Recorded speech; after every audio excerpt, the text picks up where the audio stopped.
All right, and we're back. Hope we didn't peel you away from any good games. Not that the Packers whooping the 49ers is a good game, but I hope my son heard that. But either way, welcome back to the AFC South Fan Battle Podcast. I am your grateful and gracious host, Chris Jackson. Thank you for that. And with me, I have some esteemed gentlemen who go by many names, but I'll just introduce you to the ones their mothers gave them. So commentating for the Jags, we have with us Justin Gonzalez. Hello. What's up? What's up? Nothing much. Nothing much. With us, we also have representing Texans. We have Justin Palmer. What is good, everybody? H-Town represent. Representing the Colts, we have with us Josh Sr. What's good? All right. And then last and certainly not least, just went to him last because you know what? Still a little bit salty, but you know what? I'm completely okay with it. We have with us Kobe Covington representing the Titans. Yo, what's up? Hey, don't do that. Don't do that. Say it with your chest. All right. I'm sorry. I'm still a little bit stung. Harboring some bad feelings. Okay, sir. I mean, you should have expected this, but I digress. Okay. All right. That's fine. That's fine. Digression is fine. But yeah, so I would say it's a great day for the division, but it's not. And you know what? I want to be able to make sure that we kind of cover from, going from the certain games that we've seen, going from the Thursday night game, to all of today's games, which I think we all played early, which was, that's good, but just don't feel like they're giving us the respect we deserve. But in the words of Kobe Covington, I digress. And for coverage on the Thursday game, I do want to go to Justin first, just because that was actually a pretty good game. Yeah, it was. Not gonna lie. Yeah, I mean, to me, what just really upset me about that game the most is just they were so conservative with the play calling on offense. It was so frustrating to watch, dude. It really was. It was literally watching literally like a child put the circle peg in the square hole. I was like, Jesus Christ, dude. Like, like I understand, like he's rookie. You don't want to put him in bad situations, dude. But in the first half, this man only had like 8 pass attempts. They finally let him loosen the reins on the last drive. Like he actually drives in them, scores a touchdown. Guy fucking misses the field goal, and they never went back to that again. They never tried to open up the offense again. I was just like, what the fuck? Oh God, it was frustrating to watch, dude. It was. Yeah. But okay, so we've seen like Tyrod has played pretty well. I mean, given the circumstance Deshaun Watson isn't playing, I mean, surrounding the team, because people said that the team was literally just, put together with chewed up bubblegum and like twigs. But I mean, Tyrod Taylor had been playing pretty good.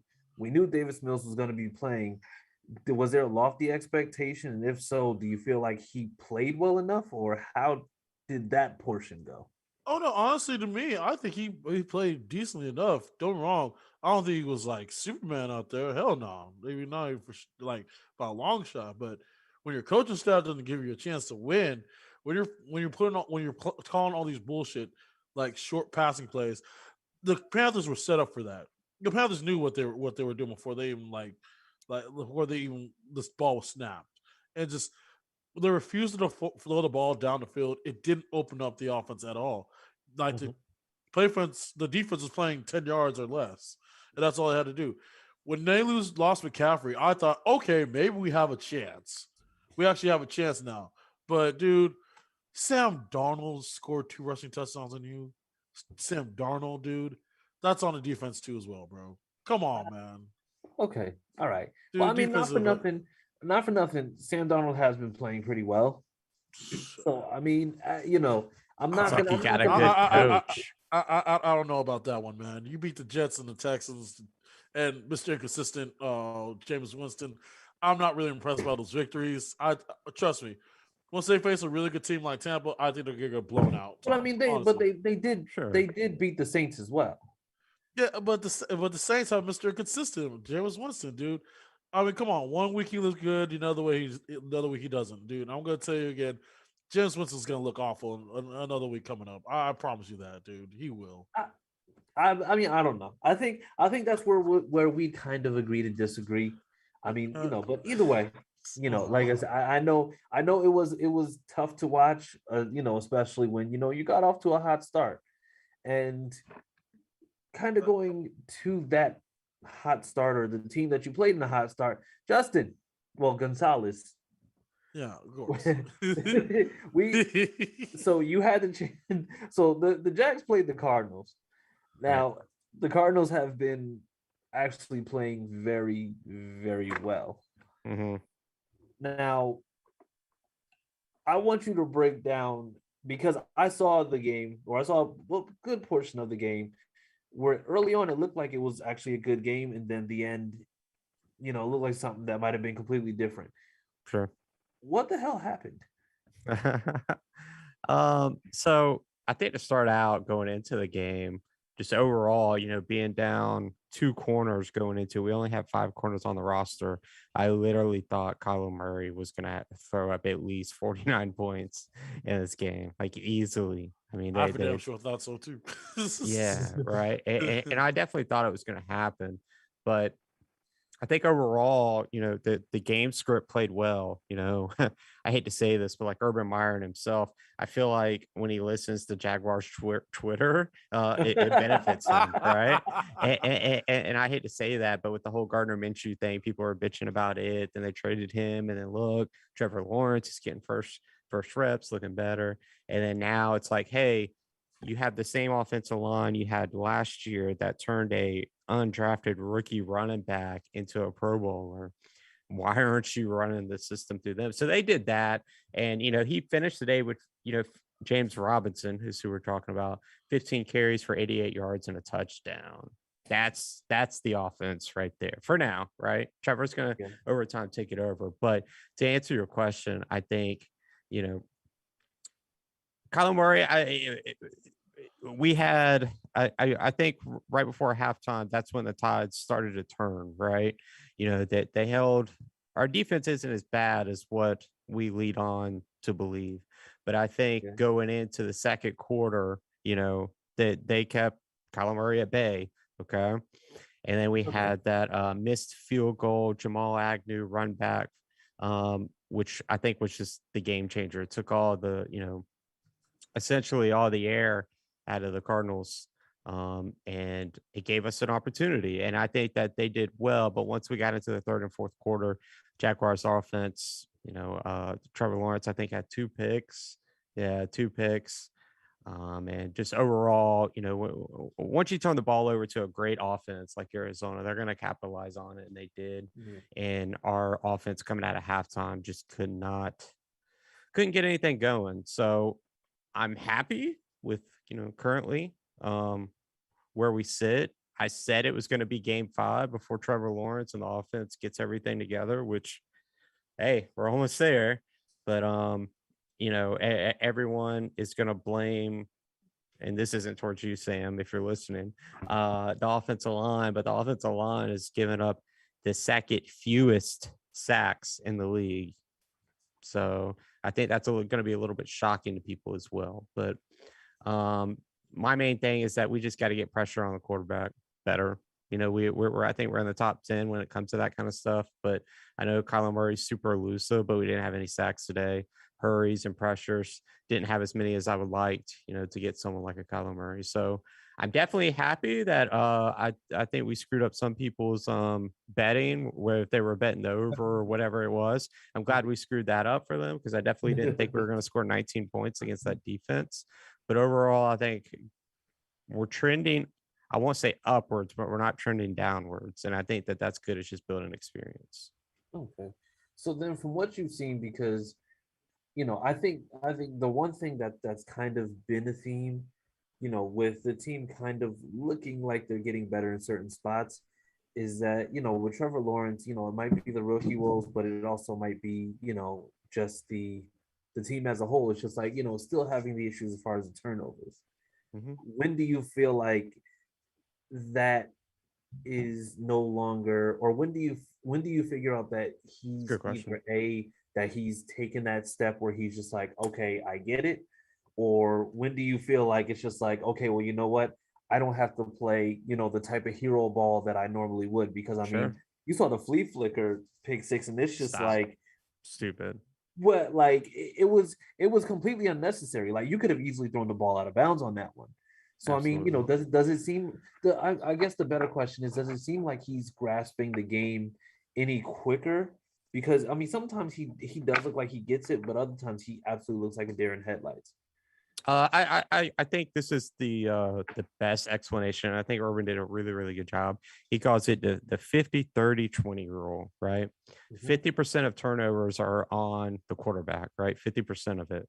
Yeah. 30% of it's on the receivers if they're running the right route or getting open or opening throwing lanes for the quarterback. And then the other 20% is on the offensive line, right? Yeah. So I think at the end of the day, if you evaluate those and we go back and watch the game, we'll kind of see where the point is on that. I know the one interception, the dude got smoked. He caught it, got smoked, and it was kind of like a bobble. Byron Murphy caught it, ran it back for a bit. So I mean, I think to answer your question, I think once we figure out what scheme we're running, because this is probably the third week in a row where it's like we're trying to find our identity and we haven't solidified that yet. Once we get to that point, I think the turnovers will start to slow down. Gotcha. Okay. All right. Okay. Well, thank you for that. And going from one 0-3 team to another, Josh. I'm saving you and Jacoby for last, because it's just like, this kind of hurts my heart a little bit, but I gotta give the Titans their flowers, because they went out there and they did what they were supposed to do. They played the game and they let Frank Wright call plays. But I need to hear from you. Like, I'm not gonna do what Sam does and be like the biggest homer ever, but like, it's a winnable game. It's a winnable game if you just make sure that you're not going away from what works. Right. Do you feel like Frank Reich's play calling, not just in this game, but in the rest of the games, is a factor in why this offense can really just almost get nothing going? Well, let me touch bases on this. According to Jacoby, Sam not the only one that's a homer. Apparently I'm a homer too. I've been a homer for since '96. So I found it out in the group last couple weeks. But to answer your question, Frank Wright has a major issue with the play calling. I don't know if it's just he's still trying to gradually include Winston to the offense, and not because last year you seen how the offense went with Rivers. But it seemed like he got certain plays for Rivers for Wentz, and he's now allowed him to make the right play or make right audibles to win the game, and it's just hurting us, especially in the red zone. Our red zone offense is terrible. We can't score points. We just keep coming away with field goals and field goals and field goals and field goals. Too many 3-and-outs. So I have a major issue with this play calling. We have a OC and Marcus Brady, and we don't even use them because Frank White just calling all the plays. Is screwing us. There's no reason for Jonathan Taylor to have 10 rushes and average 5.6 yards of carries against the Titans, and he only got 10 rushes for the whole game. That's no way. So I have a big issue with that. Someone have to give, or we're gonna go 0-4 next week. Yeah. And I'm actually going to that game. So I'm going to be highly upset if they end up running that out there. But don't want to go too far off topic. So at this point, do you feel like Reich is going to evaluate and say, you know what, maybe I do need to hand off play calling? Or, what do you think, at least from his view, is going to change to make sure that we don't keep on having, these 16 points. I think last week we got 24 points, and then the week before that, going up against Seattle, I think it was like 16 again. I might be off with that, but it's low scoring offenses. So I mean, Right. where do you think? And I mean, I want him to take accountability, but you also want change. Do you feel like he's going to actually man up and just say, "This is what we're going to do," or "This is what I'm going to do"? I'm putting the team in a bad spot. Like, what is he going to do? He's not going to do anything. He's going to continue calling plays unless the struggles continue. Unless the struggles continues and we lose games and the games pile up. He's going to continue calling plays. I don't see anything. I don't see anything changes against Miami, and I don't see anything changes against the Ravens. He is going to call the same plays that we've seen for the last 3 weeks now. So yeah, it's gonna be an issue. Some got to give. Offensive line played well today. Yeah, I know we had Nelson go out with the ankle injury, but we still played well. We still had a chance to win the game with our best alignment out. But you get again 10 rushes. The running back. I mean, Taylor looked great. He was hitting the holes. Wait a minute. Why was Marlon Mack inactive? It's a lot of fact. I mean, I'm drained, man. I'm drained. You're asking a lot of questions. We all would like to be. I got a question On the though. hot seat. Yeah, I'm I got a drained, question man. though. Like, how does a running back just Yeah, so I'm and I know you mentioned this, like like someone that's so talented like Jonathan Taylor only get 10 carries. Like, I just don't get it because pretty much your team is all returning from last year, except for a couple of pieces. But Right. obviously, the big piece being Phillip Rivers for Carson Wentz. But Carson Wentz can make all the throws that Phillip Rivers did. Why are they trying to change the scheme or the play calling versus last year when you were a playoff team?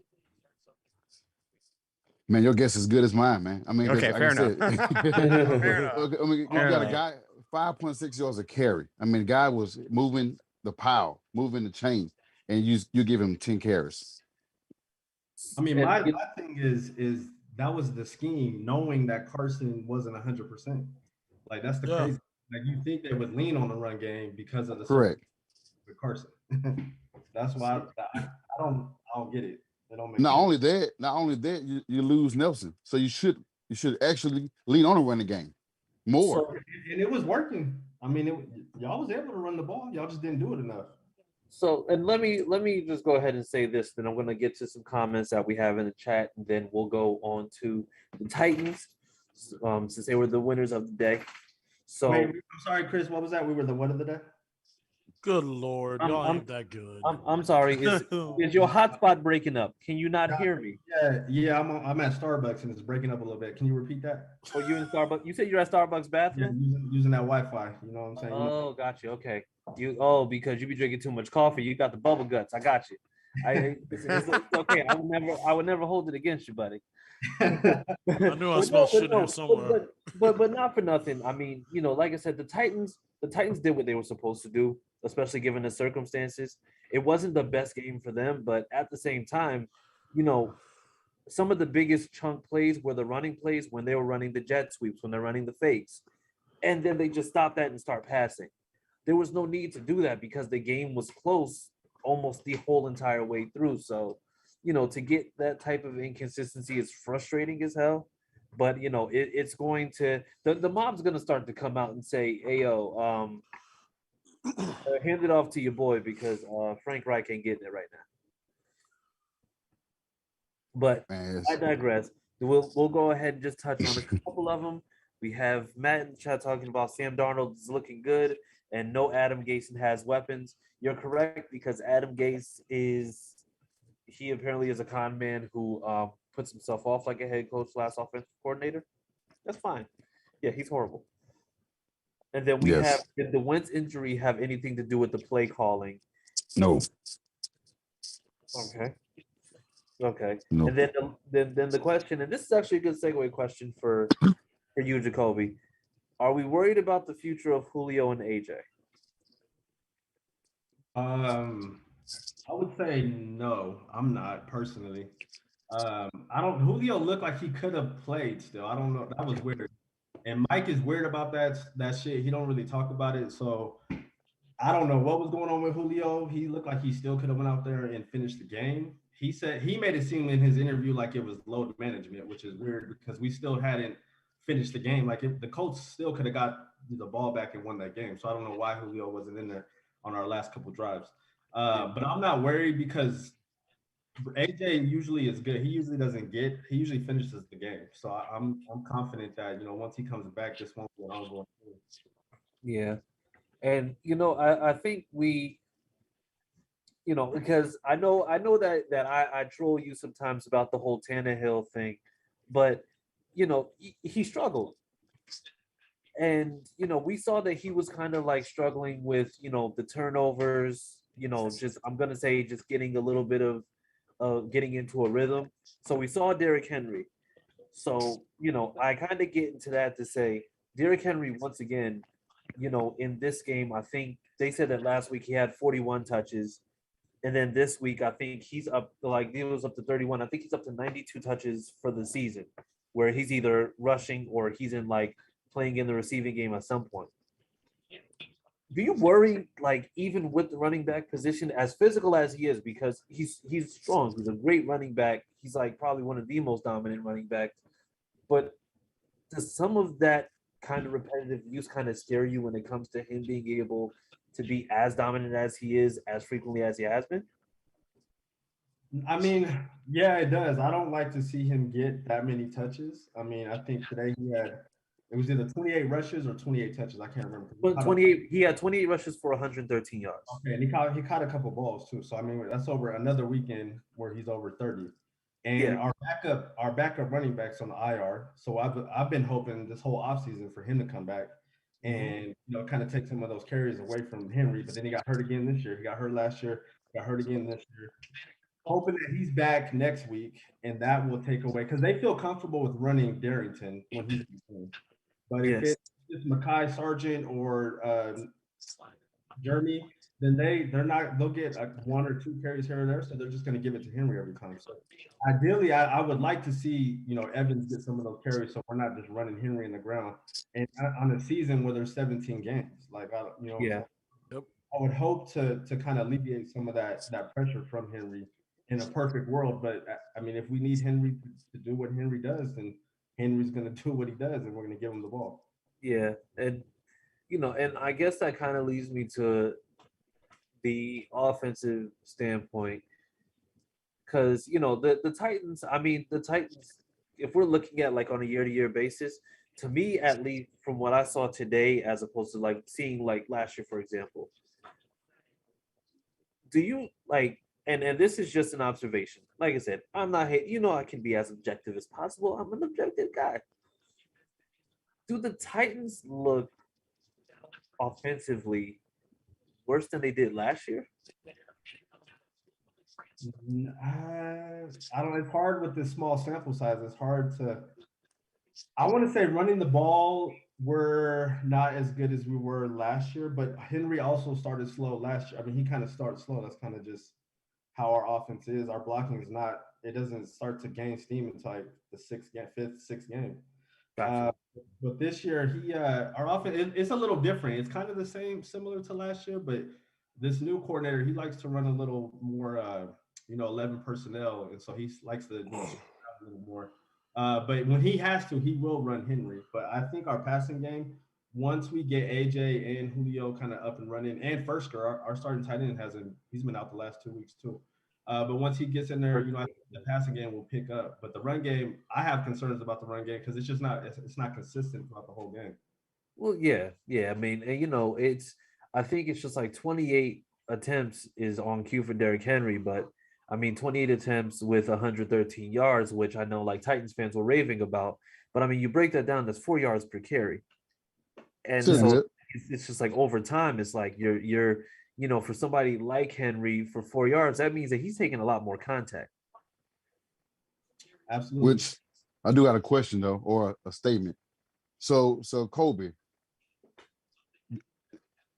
when you look at what Julian and you look at what Darius said about tackling Henry, you see how it makes sense. Those guys wasn't scared to tackle Henry. They embraced the tackling. You saw everybody was on that ball. Once he got that carry, everybody was running towards him to make sure there was no stiff arms. There was no, Leonard got here. Got almost got here almost in it, Leonard. But yeah, you see what we're saying. You got to tackle them. You need every guy on their ball. Otherwise, you're gonna see what we saw against Seattle. You know, one thing I do know that y'all did do that, and I can say that the Seahawks did that, and so did the Cardinals. The safeties are coming up, and I didn't notice this at the beginning of last year. I've watched every Titans game for the last I don't know how many years, but the safeties are coming up and they're chopped full speed, chopping Henry down. And it's happening more as we kind of play more games, and so that's concerning. He gets up every time, but it's like I see this more and more now that the safeties full speed. I mean, there's no stutter stepping before contact, full speed, dive at his legs, chop him down. And you guys did that today. I'll give y'all that. That's happening. And so that's concerning to me because you're going to take so many of those hits full speed, like a helmet to the leg, to the thigh, to the calf. It's only a matter of time. Yeah. It's only a matter of time. It's a ticking time bomb, dude. Yeah. With a guy with that much carries, dude, you don't do that.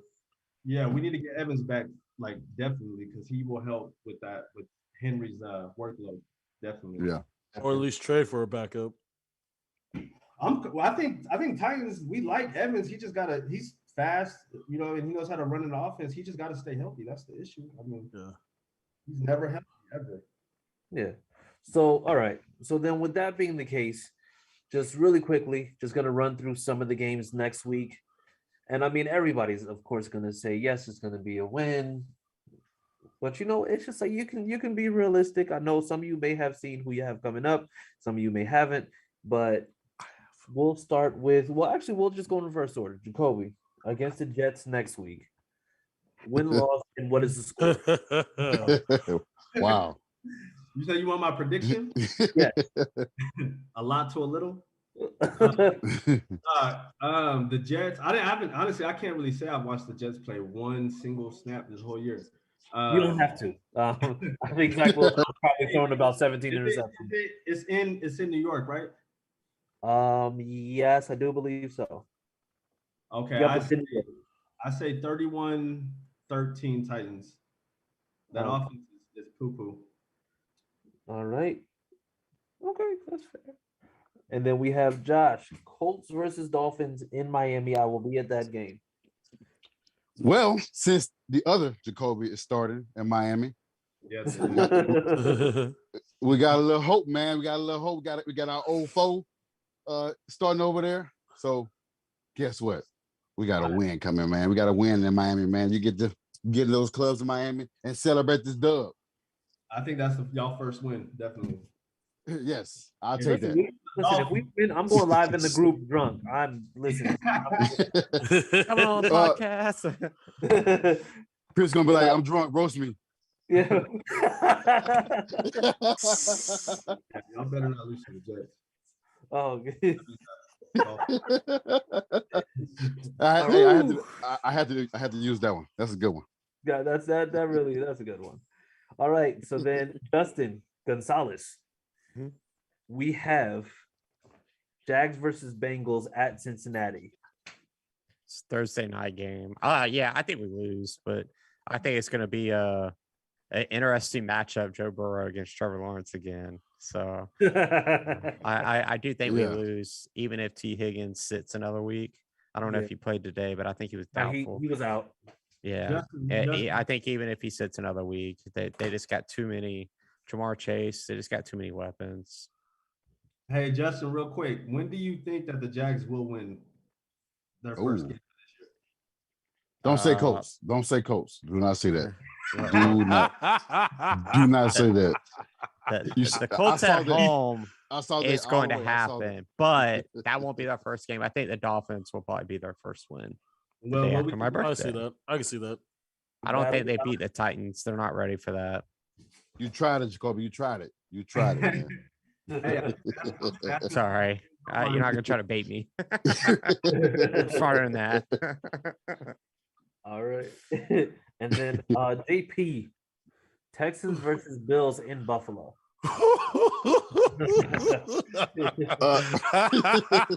All right. Well, listen. This is a great episode. All right. Yeah. Yes. No. Honestly, hey man, you can end it right there. Hey, we have. Hey, who watched WWF back in the day?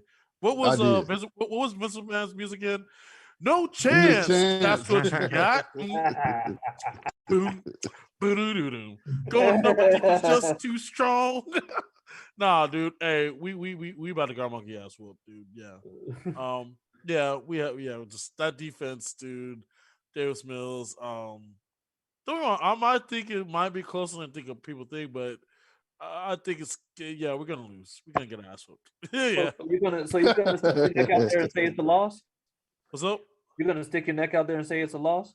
Yeah, I think I'll just I have a hunch. Just a hunch. Oh, that's fine. Hey, by the way, that was a Davis Mills joke. So yeah. I see what you did there. The elongation. Because he is the next man up. That's fine. Yes, he is. Oh gosh.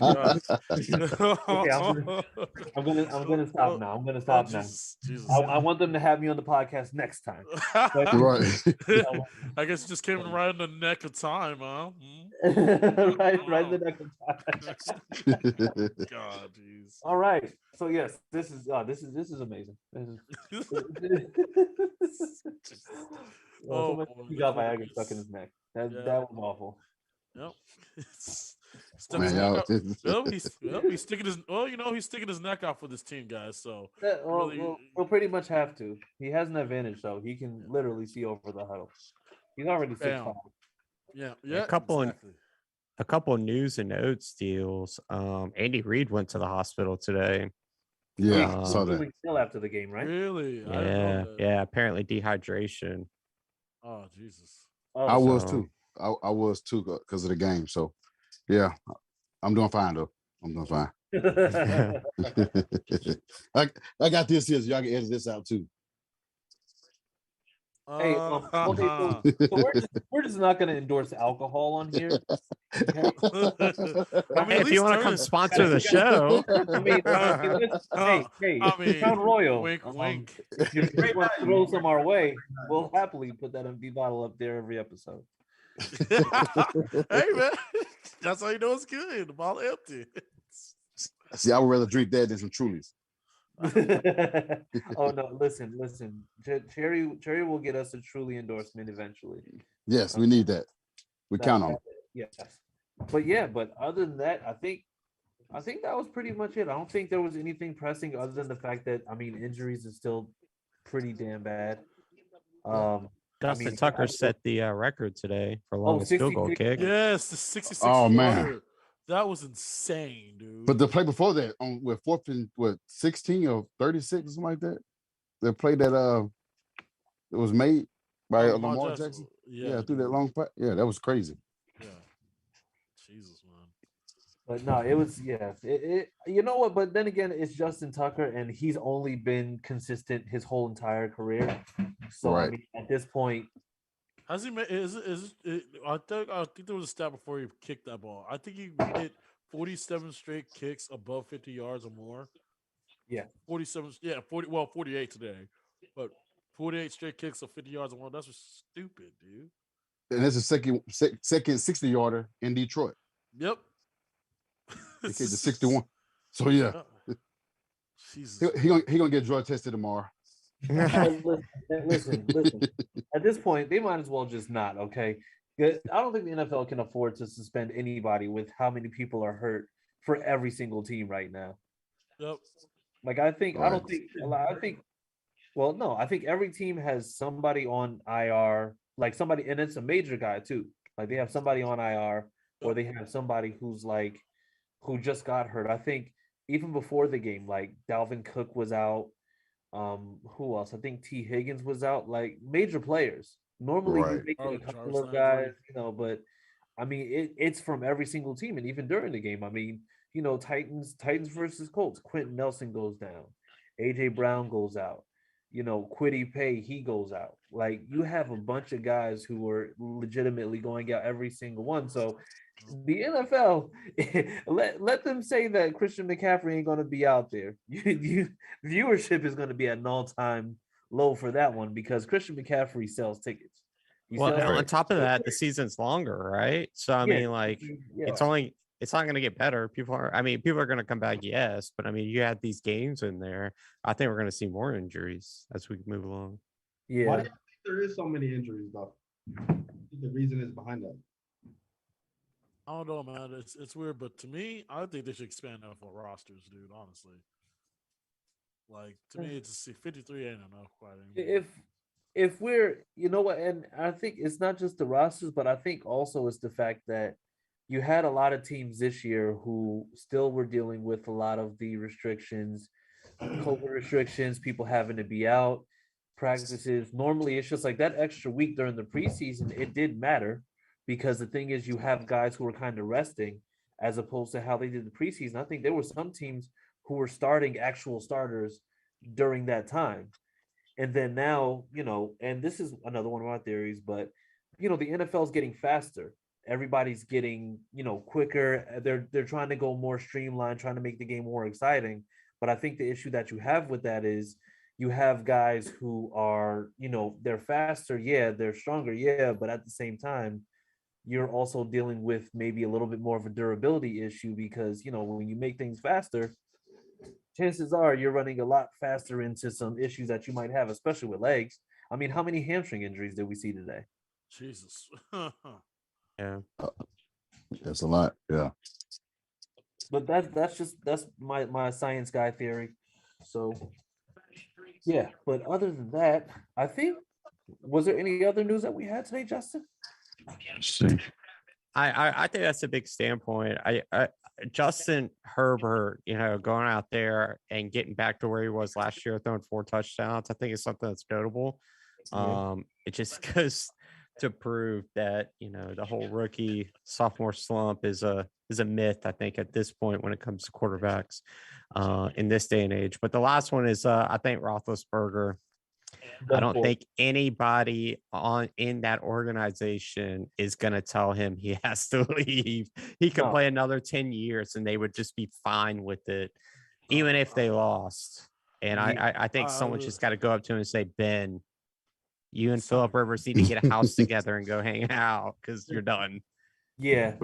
I think Justin Fields got sacked 9 times. No way. Are you serious? I think it was like 9. I think either 9. Jesus. Yeah. That was getting on. That sounds could you hard. imagine? Okay, could you imagine? No, but honestly, think about could you imagine how many times was Andy Dalton in there? They probably been 20. Probably 20. Probably 20, dude. Marcus Mariota days right there. Don't miss that. How's a guy that mobile gets sacked 9 times? Man, that's easily. They don't make adjustments. Yeah. Everybody is calling for that. Just say, "Oh, he got sacked. Let me change nothing." Like and now everybody is calling Nagy out. Lance Briggs on social media saying get him out of there, get him out of Chicago. So it's man. What do you mean? Get him out. Like but listen. I think we're gonna see some turnover this year when it comes to some of the coachings because a lot of them are on their last legs. I want to say, especially when it comes to certain players. Like you have the ideal teams, you have exactly what you're looking for. But like I said, it's a long season. We'll see. We have 14 weeks left of playable ball. So I mean, overreacting right now to anything is probably it's ill-advised. Don't fall for the ESPN nonsense. Well, unless ESPN wants to sponsors us, in which case, ESPN disregard that last statement. but other than that, one quick thing. Hey, regardless of how you viewers out there may feel about him, congratulations to one of our commentators, Harish Nukala, on his wedding today. Congrats, guys. So congrats. And also, I just want to let everybody know. I think it was you, Jacoby, or no, it was Vince, who put out the milk carton for Harish Nukala being missing. Yeah, he's been Zuckerberg, so he is currently banned for 30 days.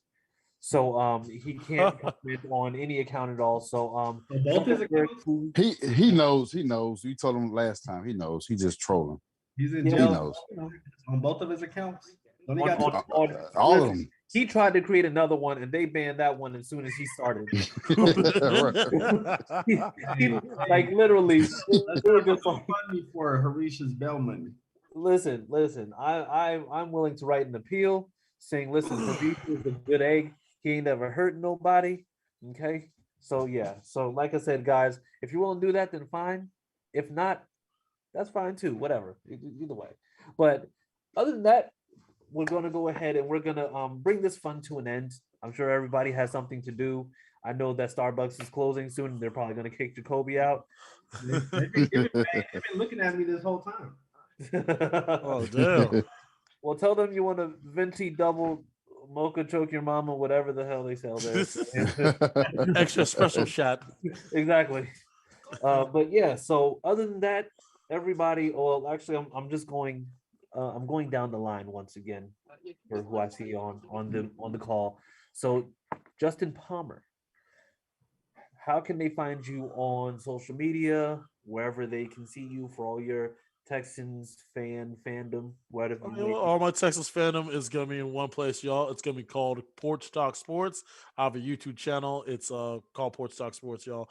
Y'all can look it up on there. Please subscribe. Hit that subscribe button. I'm always putting out Houston videos, so no matter what it is, I'm all sports Houston. So just FYI, y'all. All right. Fantastic. Thank you for that. Mr. Gonzalez, where can you can socials? Yeah, you can find me on Twitter as Bearded Guns with a Z instead of an S. So, hey, real quick, Justin, though, you said you're all Houston. Does that mean you're an Astros fan? Oh, big time. Oh, okay. Dude, yeah, I know. Hey, dude, I don't care. Y'all can call us cheaters. I don't give a damn. Shoot, that's our World Series, dude. Who doesn't steal signs in baseball? I'm sorry, dude. We just did it better than everybody else. Thank you. Well, you invite Bye-bye. me to your podcast and we'll debate it. I'll put it that way. All right. Man, it's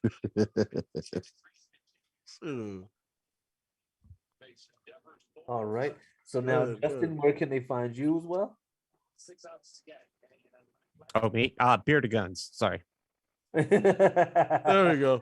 See, got thrown off by the last time, man. Hey, here it comes with a thumbs up emoji. That's what it is. Make sure you put the emoji on there, people. Say not just kidding. All right. Jacoby, where can we find you before they kick you out of Starbucks for loitering? Find me on Twitter, Real Jacoby Covington. You know, got to get rid of the imposters out there. Put out that fake content.